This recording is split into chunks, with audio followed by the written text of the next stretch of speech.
Good morning. చూసారా, మనం ఎన్ని పెంపుడు జంతువుల్ని పెంచుకున్నా కూడా బయట కుక్కలకి మనం చిన్న ఏదైనా బిస్కెట్ వేస్తే వాటికి విశ్వాసం చూసారా, తోక ఎలా ఊపుతుందో. ఇవి ఒక 3 నెలలు బట్టి నాకు అలవాటు అయ్యాయి. యాక్చువల్గా ఇదిగో బిస్కెట్స్ చేయగానే ఎలా తీసుకుంటాయో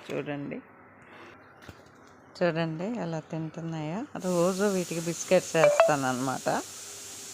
సరే, హ్యాపీగా తింటాయి అవి కూడా. చూడండి భలే తింటాయి. ఇంకొకటి ఉంటుందండి నా ఫేవరెట్, అసలు 3 కుక్కలు వస్తాయి. 3 కుక్కల్లో ఇవి 2 వచ్చాయి ఈరోజు. అవి తింటుంటే నాకు కూడా చాలా హ్యాపీగా ఉంటుంది. అయ్యో పోన్లే, వాటికి ఎవరు పెడతారు, కొంచెం కొంచెం అన్నం కూడా మిగిలి